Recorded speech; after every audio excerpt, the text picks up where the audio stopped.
యెహోవా అబద్ధమాడు పెదవుల నుండి మోసకరమైన నాలుక నుండి నా ప్రాణమును విడిపించుము. మోసకరమైన నాలుక ఆయన నీకేమి చేయును? ఇంతకంటే అధికముగా నీకేమి చేయును? తంగెడు నిప్పులతో కూడిన బాణములను బలాఢ్యుల వాడిగల బాణములను నీ మీద వేయును.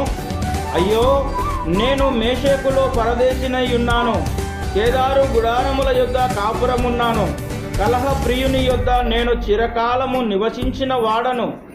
నేను కోరునది సమాధానమే, అయినను మాట నా నోట వచ్చిన తోడనే వారు యుద్ధమునకు సిద్ధమగుదురు.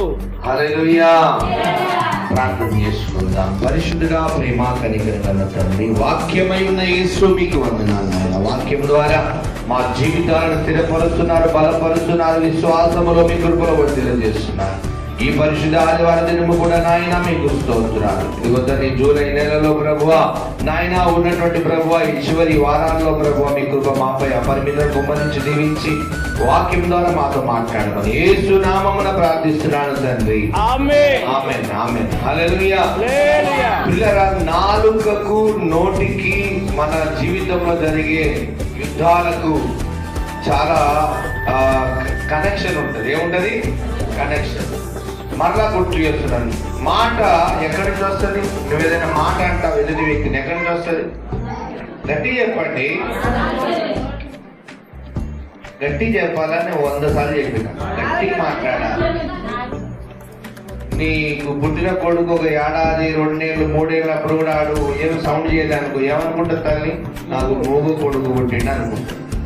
అంతేనా? దేవుడు నేను కూర్చున్నాడు మందిరం ఏదైనా అడిగినప్పుడు చెప్పాలి, గట్టి చెప్పాలి.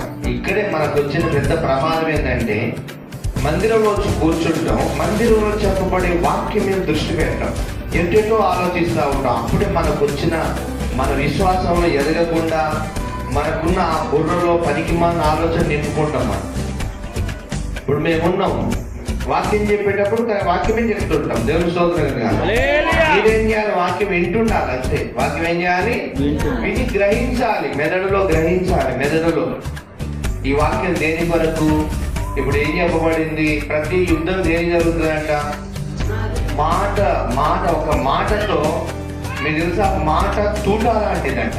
తూట అంటే పిస్తోల్తో కాల్చినప్పుడు ఒక బుల్లెట్ వెళ్ళి ఎదుటి వ్యక్తి శరీరంలో చొచ్చుకొని చచ్చిపోతాడు. వాడు అక్కడ ఏమైందంటే రక్తం ఆగిపోతుంది. ఆ బుల్లెట్ తగలగానే ఆ రక్తం వల్ల మనం చనిపోతాడు. మాట ఎంత శక్తి కలిగిందంట? తూట కంటే శక్తి కలిగింది, అంటే బుల్లెట్ కంటే శక్తి కలిగింది. మరి ఈ మాట ఎక్కడి నుంచి తాగుతుంది? ఎక్కడి నుంచి? మీకు అందరు తెలుసు, ఈమె నాలుక బాగుంటే, ఈమె నోరు బాగుంటే ఇంత గొడవ జరగబోయేది అని అంటుంటారు. ఎందుకంటే ఏం జరిగిందంటే యుద్ధం జరుగుతుంది. దీని గురించి యాకోబు పత్రికలో రాయబడింది. అది అనేక అది ప్రకృతి చక్రంలో ఏం పెడతాట? చిచ్చు పెడతాట. ఏం ఫస్ట్ మనం కాపాడుకోవాల్సింది నాలుక. ఫస్ట్ మనం కాపాడుకోవాల్సింది నాలుక. సాధన చేయాల్సింది నాలుకతోటి. అంటే సాధన అంటే ఏంటయ్య గారు? ఇప్పుడు మటన్ కోసే వ్యక్తి యాటలు కోసేటప్పుడు కత్తిని, యాట కోసే ముందు కత్తిని ఏం చేస్తాడు? యాటలు మొత్తం కోసిన కత్తిని ఏం చేస్తాడు తెలుసా? కత్తిని స్నానపడతాడు. ఏం పడతాడు? షార్ప్ రావాలని స్నానపడతాడు. ఇట్లా కొయ్యంగానే కట్ కావాలని వాళ్ళు ఏం చేస్తారు? ఏం చేస్తారు? స్నానపడతారు. ఇప్పుడు నువ్వు నీ నాలుకని స్నానపట్ట ఏం చేయాలి? నువ్వు నాలుకని ఏం స్నానం పట్టాలి? ఏ రాయి మీద పెట్టి నా నాలుకగా రాగాలని అనుకుంటున్నావు. మనం నాలుకలో చెడు మాటలు రాకుండా పవిత్రమైన మాటలు వచ్చేటట్టుగా నీ నాలుకకు అలవాటు చేయాలి. హల్లెలూయా. ఇది మంచిదా కాదా? ఇది మనకు అవసరమా కాదా? అవసరమా కాదా? పిల్లరా, మనం సరిగ్గా లేకపోతే మన ఇంటి లాదు పాడైపోతుంది. మన ఇంటి లాదు పిల్లలు, మీరు అనుకుంటారు మీ ప్రవర్తన పిల్లలు చూస్తుంటారు. మీరెంత పరిశుద్ధంగా ఉంటే మీ పిల్లలు అంత పరిశుద్ధంగా వాళ్ళ దారిలోకి వస్తారు. మీరు ఇష్టం వచ్చినట్టు చెడు మాటలు, అదే కొడుకులనే తిడుతున్నారు గలీజ్ మాటలు. తండ్రి తిడుతున్నాడు కొడుకులను, తల్లి తిడుతుంది గలీజ్ మాటలు పిల్లల్ని, ఆడపిల్లల్ని. అంటే ఎక్కడ మిస్ అయిపోతుంది అంతా? నాలుక చాలా అజాగ్రత్తగా ప్రవర్తించడం ద్వారా చాలా ప్రమాదాలు జరుగుతూ ఉన్నాయి. మనం దేన్ని కాపాడుకోవాలి ఇప్పుడు? హల్లెలూయా. చూడండి 1వ వచనం, నా శ్రమలో నేను యెహోవాకు మొరపెట్టితిని, ఆయన నాకు ఉత్తరం ఇచ్చెను. ఏ శ్రమ ఉన్నా ఇదే నాలుకతో మొరపెడితే దేవుడు నీకు ఉత్తరం ఇస్తాడు, సహాయం చేస్తాడు, కాపాడుతాడు. ఆయన నీ ప్రార్థన ఆలకిస్తాడు. ప్రార్థన చేయడానికే నీ మనసు రాదు. ప్రార్థన చేసి ఆయన వినడా? ఏమంటాడు? నా శ్రమలో నేను యెహోవాకు మొరపెట్టి తిని. నీ బాధ ఏదో నీ నాలుకతో చెప్పుకోవాలి. కొంతమంది చెప్పరు, దేవుని దగ్గర సహాయం పొందుకోరు. నీ అవసరం ఏదున్నా ఇప్పుడు ఏం చేయాలి? నీ నాలుకకు పని పెట్టాలి. హల్లెలూయా. హల్లెలూయా. ఏం చేయాలి? ఇప్పుడు అడుగుడి ఇవ్వబడును అన్నాడు, అవునా కాదు? Yes. నువ్వు అడిగితే ఇస్తాడు. అడగడం కూడా ఎలా అడగా? నీ నాలుగు స్పష్టంగా అడగాలి. ప్రభువా, నాకు ఆర్థిక ఇబ్బందులు ఇలా ఉన్నాయి, నాయన కృపలో నన్ను జ్ఞాపకం చేసుకో. అప్పులంతా తీర్చబడ్డ ఒక వ్యాపారాన్ని నాయన ఒక దీవెన దయచేయి. ఇదిగో వెళుతున్నాను వ్యాపారానికి, నన్ను ఆశీర్వదించయ్యా, దీవించయ్యా, ధనమయ్యా, పంటేసాను, పొలమయ్యా. పిల్లల గడిచిన దినాల్లో వర్షం లేక చాలా బాధపడ్డాను. చాలా మంది రైతులు పేర్లొద్దు కానీ చాలా మంది రైతులు ఎకరాలు కౌలం తీసుకొని వాళ్ళు ఏం చేశారు? పత్తి గింజలు వేసి పెట్టుకున్నారు. ఇప్పుడు ఏం లేదు, వర్షం లేదు. వాస్తవానికి ఈ వాక్య ప్రకారం చూస్తే ప్రజలందరూ తమ నాలుకతో దేవునికి ప్రార్థన చేస్తే ఆయన వారి మొర వినడా? వింటాడు. కానీ ప్రజలు దేవునికి చేసిన ప్రార్థన చేయలేదు. చేశారా? మీరు బాగా గమనించండి. అన్యులు వర్షం ఇస్తలేడు దేవుడు అంటుంటారు, కానీ వర్షమీ దేవుడా అని ప్రార్థన చేయరు. అంటే ఎంతసేపు దేవుని మీద కాదు, ప్రతి వ్యక్తి పొరుగువాని మీద, పొరుగువాన్ని నిందించడమే తెలుసు, కానీ పొరుగువాని దగ్గర నుంచి పొందుకోవడం తెలియదు. అర్థమైందా మీకు? పొరుగువాన్ని ఆయన ఇస్తలేడు, ఎందుకు ఇస్తలేడు? ఎందుకు ఆయన ఇయ్యాలంటే ఏం చెయ్యాలి? మర్యాదగా వెళ్ళి అడిగితే ఇయ్యడా?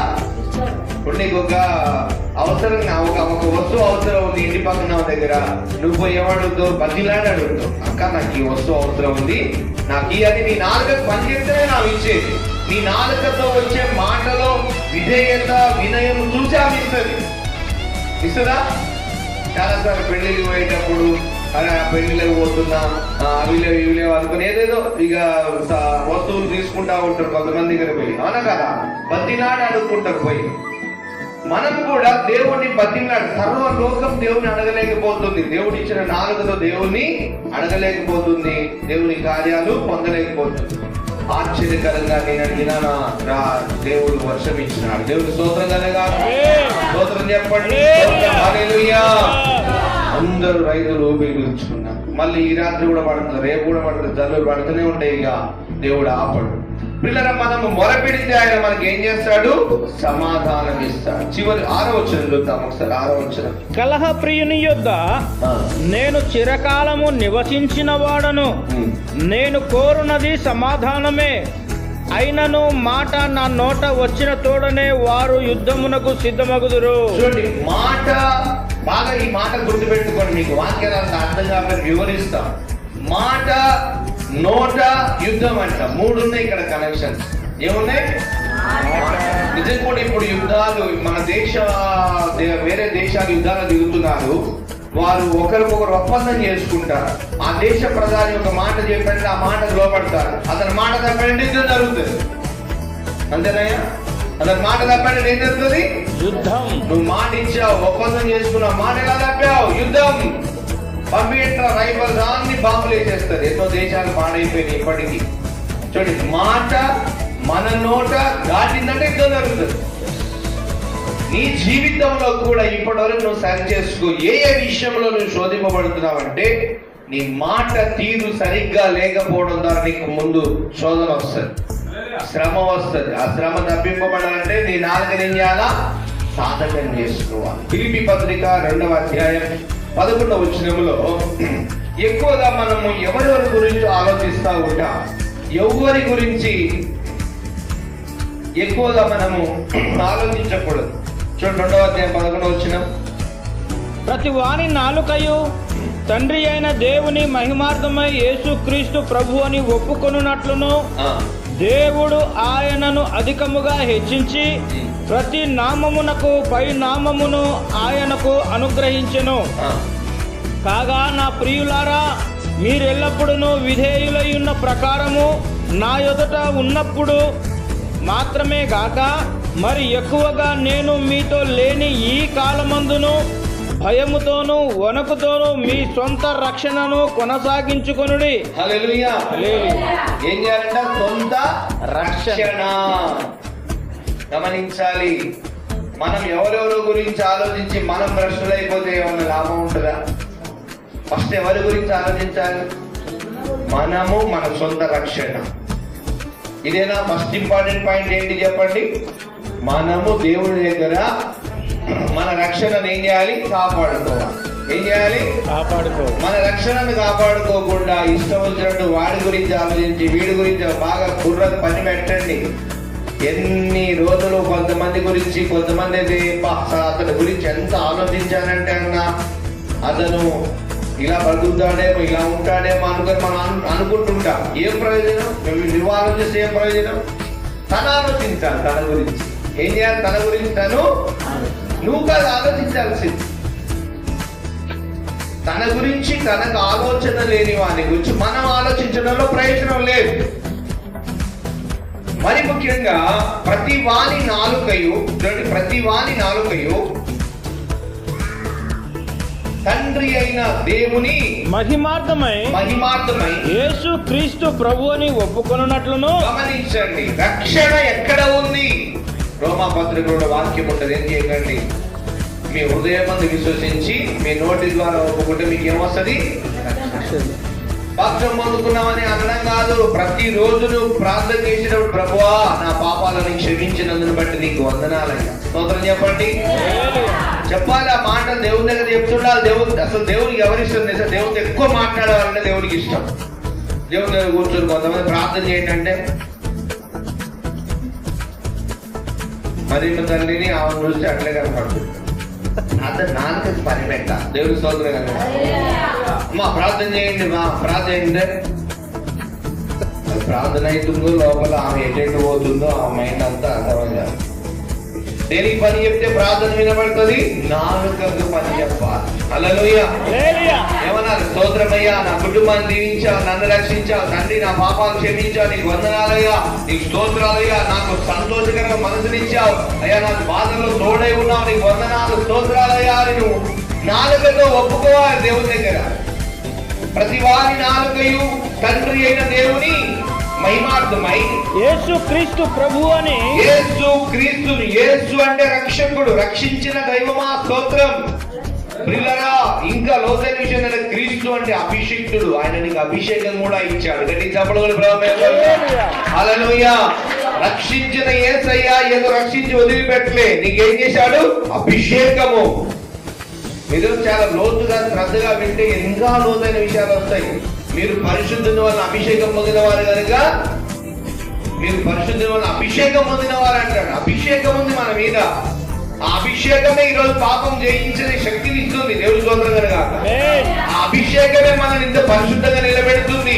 ఆ అభిషేకం లేకపోతే నువ్వు నిలబడవు. హల్లెలూయా. ఆ యేసు క్రీస్తు అని, యేసు క్రీస్తు ప్రభు అని ఒప్పుకొనున్నట్లును దేవుడు ఆయనను అధికముగా హెచ్చించి ప్రతి నామమునకు పై నామమును ఆయనకు అనుగ్రహించెను. నామము యేసు నామం. హల్లెలూయా. యేసు నామము జయం జయము. సాతాను శక్తులు లయం లయము. యేసు నామము జయము. సాతాను శక్తులు లయం లయము. హల్లెలూయా. హోసన్నా. హల్లెలూయా. హల్లెలూయా. ఆమేన్. హల్లెలూయా. హోసన్నా. హల్లెలూయా. హల్లెలూయా. ఆమేన్. అన్ని నామముల కన్నా పై నామము యేసుని నామము. ఎన్ని తరములకైనా ఘనపరచదగినది క్రీస్తు నామము. నేను పాడతాను, మీరు మౌనంగా ఉండండి. మీరు వాడకండి. నేను పాడతాను, మీరు మౌనంగా ఉండండి. అన్ని నామముల కన్న పై నామము యేసుని నామము. ఇప్పుడు నేను పాడుతున్నాను కదా, మీ నాలుగు ఎట్లున్నాయి? ఇప్పుడు సైలెంట్ లో ఉన్నాయి. ఇంతకు ముందు ఎట్లున్నాయి మీ నాలుకలు? మీ నాలుకతో దేవుని శక్తిని ప్రకటించిన. నీ నాలుకతో నువ్వు పని చేస్తే ఆ దేవుని మహిమ, దేవుడికి ఏమొస్తుందంట? మహిమ. చదువు మరొకసారి, మళ్ళీ చదువుతాం. ప్రతి వాని నాలుకయు తండ్రి అయిన దేవుని మహిమార్థమై యేసు క్రీస్తు ప్రభు అని అందరు తలపైకి ఎత్తాడు. ఈ నాలుక ద్వారా దేవునికి మహిమ తీసుకురావచ్చు. ఆమేన్. పక్కన చెప్పండి, ఈ నాలుక ద్వారా. చెప్పు మహేశ్వరి, నీ నాలుక ద్వారా దేవునికి మహిమ తీసుకురావచ్చు, దేవుని మహిమ పరచవచ్చు. ఉందా? బంగారంతోనుందా, వెండితోనుందా, పొలంతోనుందా, ధనంతోనుందా, జ్ఞానంతోనుందా? దేనితోనుంది? నాలుకతో. గమనించాలి. మహిమతో దేవుడు ఊరుకుంటాడా? దేవుడు నేను దీవించడం మొదలు పెడతాడు. ఇప్పుడు చెప్పండి, ఎక్కడుంది ఆశీర్వాదానికి అసలైన మూలం? అంటే నీ నాలుక దగ్గరే ఉంది. ఎక్కడుంది?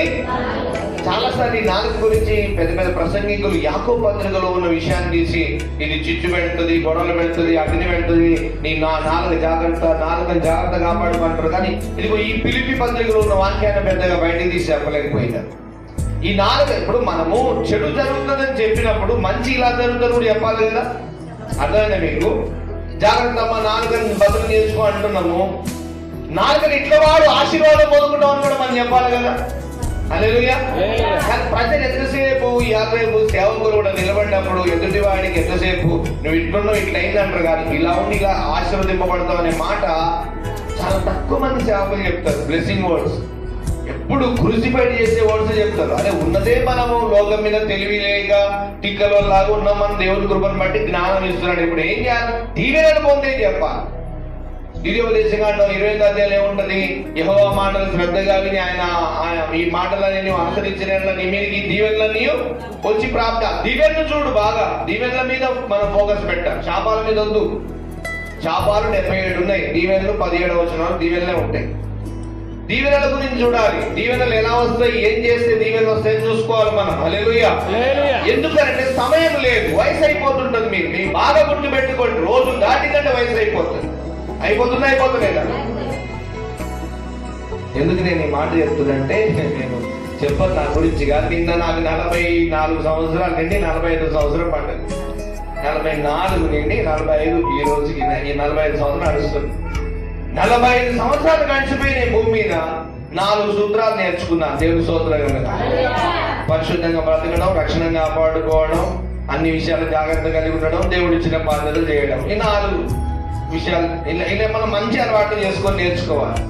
పిల్లరా, దేవుని యొక్క పరిచయం చాలా విలువ కలిగింది. దాన్ని చాలా జాగ్రత్తగా మనము వెళ్లాల్సి ఉంటుంది. మీరు అనుకుంటారు ఏదో వచ్చి కూర్చొని వెళ్ళిపోదు, కానీ దేవుడు మమ్మల్ని ఎక్కడ అడుగుతుంటాడు.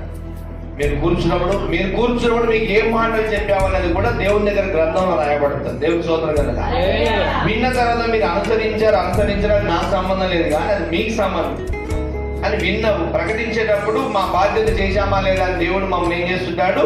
చూస్తుంటాడు. ప్రతి వారం ఒక కొత్త వాక్యము, కొత్త కోణంలో మనతో మాట్లాడుతున్నాడు లేదా దేవుడు? చెప్పండి, అవునా కాదా? పోయిన వారం ఎక్కడ ఏ గుడిగా జరిగిన మనతో మాట్లాడుతూనే ఉంటాడు ఆయన. ఇప్పుడు రండి, మన నాలుక ద్వారా ఏం చేయొచ్చు అంటే మనము దేవుని మహిమపరచవచ్చు.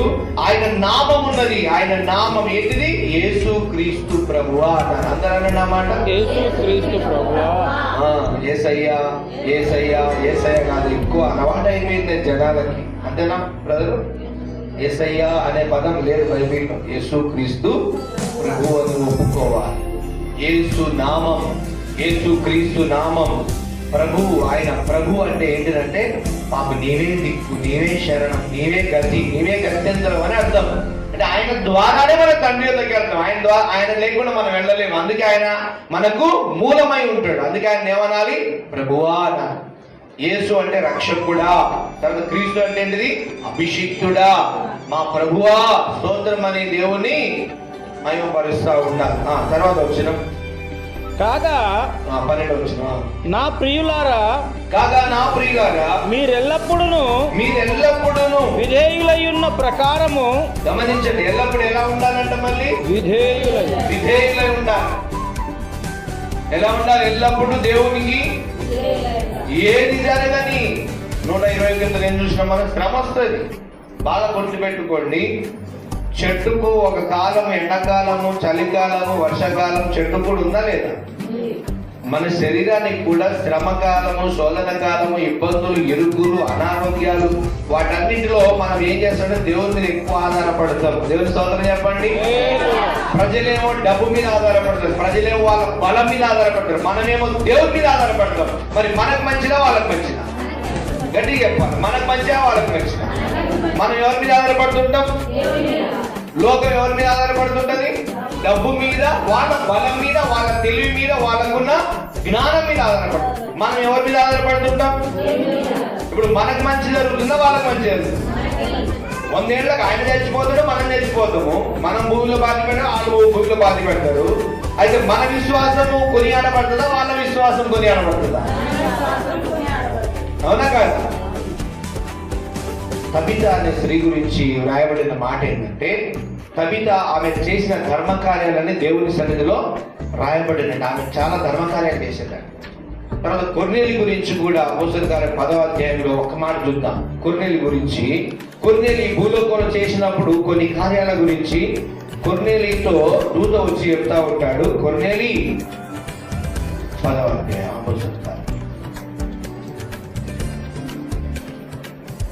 3వ పగలు ఇంచుమించు 3 గంటల వేళ దేవుని దూత అతని యొద్దకు వచ్చి కొర్నేలి అని పిలుచుట దర్శనమందు తేటగా అతనికి కనబడెను. అతడు దూత వైపు తేరి చూచి భయపడి, ప్రభువా ఏమని అడిగాను. అందుకు దూత, నీ ప్రార్థనలను, నీ ధర్మకార్యములను దేవుని సన్నిధికి జ్ఞాపకార్థముగా చేరినవి. హల్లెలూయా, హల్లెలూయా. ఏమేమి చేరినాయని చెప్తున్నాడు దూత కొర్నేలితో? చెప్పాలి. ఏమేమి దేవుని సన్నిధి చేరినాయంట? నీ ప్రార్థనలను, నీ ధర్మకార్యములు. అందరు చెప్పండి. కొర్నేలి ప్రార్థనలు, గట్టిగా చెప్పండి. కొర్నేలి ధర్మకార్యం. బతుకున్నప్పుడు చేసిన కార్యాలే కదా. ఎక్కడికి వెళ్ళేంటి అవి? ఇప్పుడు చెప్పండి, మనం ఈ లోకంలో ఉండగా ధర్మకార్యాలు చేయాలా వద్దా? ప్రార్థనలు చేయాలా వద్దా? చేయాలా వద్దా? మౌనవ్రతాలు చేయాలా? మౌనవ్రతాలు తెలుసా మీకు? లోకంలో కొంతమంది మౌనవ్రతం చేస్తుంటారు. పొద్దున్నే లేచి, అమ్మ అది ఇక్కడ తీసుకురంటే ఆమె మాట్లాడాడు.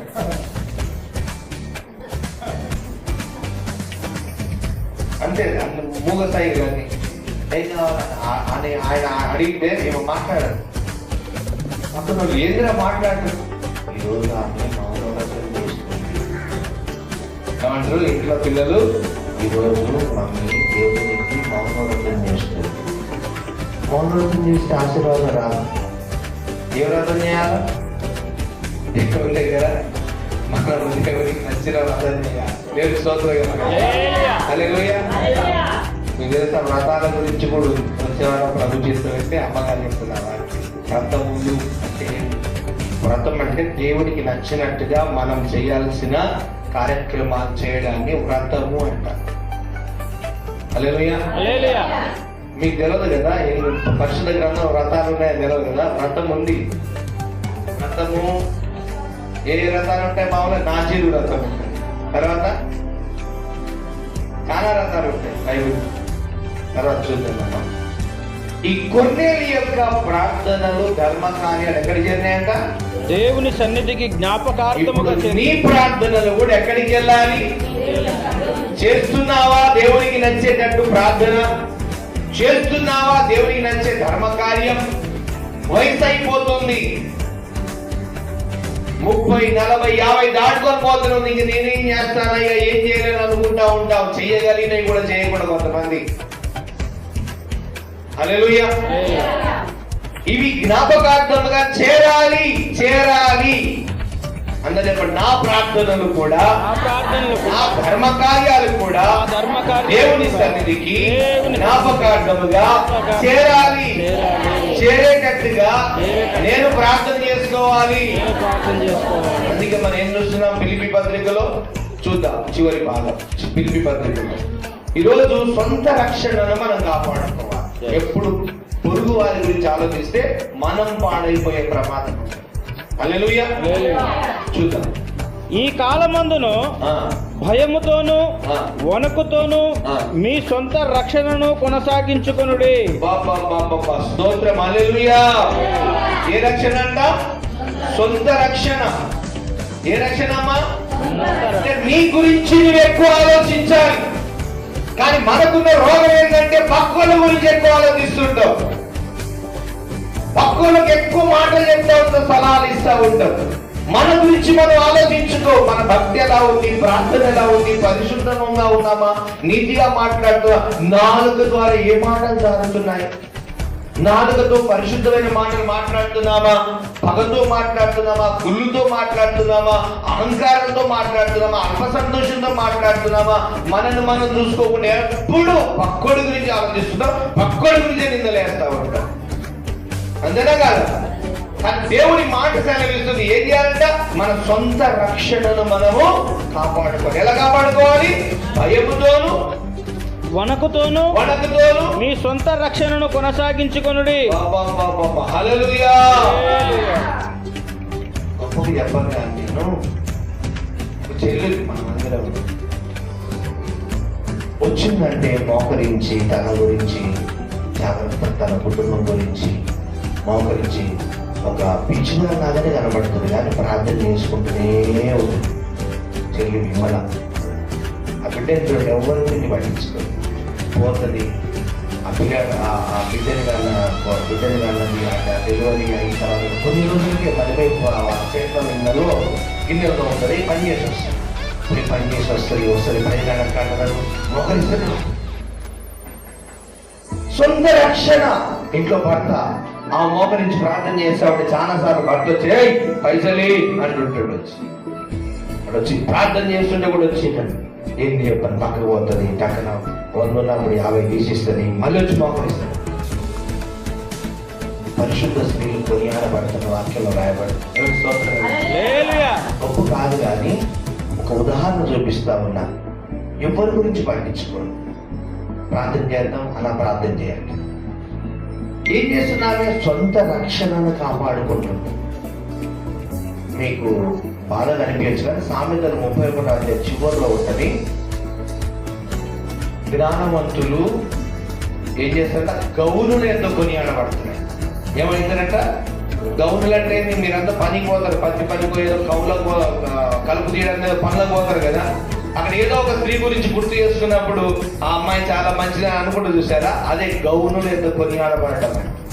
ఆ అమ్మాయి ఊర్లో ఉంటుంది, ఆమె ప్రవర్తన గురించి అక్కడ ఉన్న ప్రజలు అనుకుంటారు. చూస్తారా మాట ఒకసారి? సామెతల చివరు నీవు కూడా కొనియాడబడాలి. నువ్వేం కావాలి? కొనియాడబడాలి. ఏం కావాలి? నీ నాన్నకు సాధన చేయాలి. ఎన్నో వచ్చిన 31వ అధ్యాయం 30వ. యెహోవాయందు భయభక్తులు కలిగిన స్త్రీ కొనియాడబడును, చేసిన పనిని బట్టి అట్టి దానికి ప్రతిఫలం ఇయ్యదగును. గౌరుల యొద్ద ఆమె పనులు ఆమెను కొనియాడును. చూసారా? గౌరుల యొద్ద ఆమె పనులు. ఇప్పుడు నేను ఆ చెల్లి గురించి ఎందుకు మాట్లాడా? మీరు చెప్పండి, ఎందుకు మాట్లాడా? ఆమె ప్రవర్తన, ఆమె పని ఎన్నో సంవత్సరాల నుంచి నేను చూస్తున్నాను కాబట్టి నేను చెప్పాను. మీరు కూడా పక్క వారితోటి కొనియాడబడాలి. ఎంత మంచి పదాలు తెలుసా ఆమె అన్నారు. హల్లెలూయా. కానీ మన హృదయంలో అంత పనికిమాలిన వ్యర్థమైన మాటలు నింపుకొని ఎప్పుడు ఏం చేస్తుంటామంటే, వ్యర్థమైన మాటలు నింపుకొని ఏం చేస్తుంటాము? వ్యర్థమైన ఆలోచన చేస్తా ఉంటాం, వ్యర్థమైన మాట్లాడుతుంటాం. అది ప్రమాదమా కాదా? అవసరం ఉన్నది ఏంటిది? పరిశుద్ధత. నీ హృదయం నిండిన దాన్ని బట్టి నీ నోరు ఏం చేస్తుంది?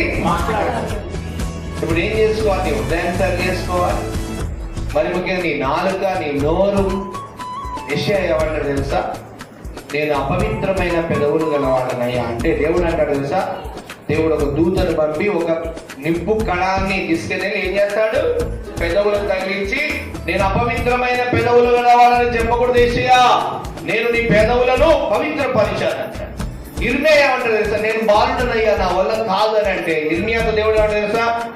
నేను బాలుడని అనవద్దు, నీ నోటి నిండా నా మాటలు నింపుతున్నా, నేను నీ నోటిని నింపుతున్నాను. చూడండి, అక్కడ యెషయా ఏంటిది? నాలుక. ఇర్మియా ఏమన్నాడు? నీ నోరు నింపుతా. అదే దేవుడు యెహెజ్కేలు అన్నాడు, యెహెజ్కేలు ఎండిన లోయలో ఉన్న ఎముకలను చూస్తున్నావా? ఇవి జీవము కలిగి పొందుకోగల, జీవం పొందుకోగల. అయ్యా నాకేం తెలుసు, నీకేంటి? కాదు, ప్రవచించు, నీ నోటికి నీ నాలుకకు పని పెట్టు, అవి జీవముతో లేస్తాయి అన్నప్పుడు యెహెజ్కేలు ప్రవక్త యేసు నామములో ఇదిగో దేవుని శక్తితో ఆ ఎండిన ఎముకలు జీవము పొందుకొనును గాక అని నోటికి నాలుకకు పని పెట్టాడు. అవి మహాసైన్యంగా నిలబడ్డాయి. అదే దేవుడు ఈరోజు నీ నాలుకకు, నీ నోటిని, నీ హృదయాన్ని అడుగుతుంది. ఏమడుగుతున్నాడు ఆయన? నీ నాలుకని, నీ నోటిని, నీ హృదయాన్ని ఆయన నింపుతాడు. ఆయన తన ఆత్మ చేత నింపుతాడు. ఆయన తన చిత్తములో నువ్వు బ్రతికేటట్టు చేస్తాడు. అందుకే ఏం చేయాలి? మరి ముఖ్యంగా సొంత రక్షణను జాగ్రత్తగా కాపాడుకోవాలి. యెహోషువ కూడా ఏమంటాడు? యెహోషువ కూడా చాలా సార్లు ఏమంటాడు? ఆయన అనేక మార్లు యెహోషువ జనాల గురించి పట్టించుకొని న్యాయాధిపతి ఎప్పుడు జనాల గురించి ఆలోచించే పని. లాస్ట్కి ఏమన్నాడు? నేను నా ఇంటి వారు యెహోవాను సేవించదు, మీరు ఎక్కడైనా కావండి అన్నాడు. మీరు ఏమైనా చేసుకోండి. మోసే తర్వాత యెహోషువ ఏమంటున్నాడు? ఇక వ్యాసకు వచ్చేసింది. ఏమంటున్నాడు? నేను నా ఇంటి వారు యెహోవాను సేవిస్తాను, నాకు అవసరం, మీరు ఏమన్నా చేసుకోండి, ఏ దేవతగా నమ్మకోండి, ఏమన్నా చేసుకోండి అని చెప్పేసి వదిలిపెట్టేశాడు. అంతకాలం వరకు వాళ్ళ గురించి వీళ్ళ గురించి ఆలోచించిన యెహోషువ ఇప్పుడు తన గురించి, తన సొంత రక్షణ గురించి, మరి ముఖ్యంగా తన ఇంటి గురించి ఆలోచిస్తున్నాడు. ఈ రోజు జ్ఞాపకం చేస్తున్నాడు, నీ ఇంటి గురించి ఎక్కువ ఆలోచించి. హల్లెలూయా. నీ ఇంట్లో ఉన్న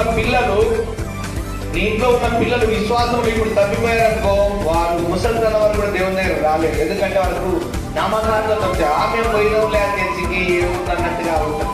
భక్తి నేర్పించు. ప్రతి విషయంలో దేవుని మీద ఆధారపడేటట్టుగా బెత్తం పట్టుకొని మరి వాళ్ళని మోకరింపు చేసి ప్రార్థన చేసి నేర్పించు. వారు ముసలితనం మందు ఏమైతారు? దేవుని కృపలో నిలబడి ఉంటారు. ఎన్ని బాధలు వచ్చినా పడిపోరు. ఏం లాభం? ఇప్పుడు బాగానే వాళ్ళని చూసుకుంటుంటాము, తర్వాత వాళ్ళ విశ్వాసంలో లేకపోతే మనకి ఏమైనా సంతోషం ఉంటుందా? ఎవరి గురించి ఆలోచించాలి ఇప్పుడు మనం? అందరు చెప్పండి, నా సొంత రక్షణ గురించి చేపెట్టుకోండి. నా సొంత రక్షణ గురించి, నా ఇంటి వారి గురించి నేను దేవుని సన్నిధిలో యథార్థంగా ఉండాలి, దేవుని స్తోత్రం కలగాలి. ఇప్పుడు ఈ మాటలన్నీ మనకు దేవుని ఆధీనంలోంచి మనకు తెలియపరచబడుతున్నాయి. మీరు అనుకోవచ్చు, పెద్ద పెద్ద పాస్టర్లు, పెద్ద పెద్ద సెలబ్రిటీలు కూర్చున్న దగ్గర మనకు అర్థమయ్యే వాక్యం దొరకపోవచ్చు. నీకు ఎక్కడ వాక్యం అర్థం కావాలని అక్కడే దేవుడు కూర్చోబెడతాడు. అది బాగా గుర్తుపెట్టుకోండి మనసులో. నేను ఇక్కడ కాదు, అమెరికాకు తీసుకుపోవాలంటే రేపు పొద్దున తీసుకుని వెళ్ళిపోతున్నాయి. కానీ నీకు అమెరికా పోయేంత అవసరం లేదు, ఇక్కడే కూర్చోబెట్టి విని అని కొన్ని మాటలు వినిపిస్తారు. చెట్టు కింద కావచ్చు, అది కొండల మీద కావచ్చు.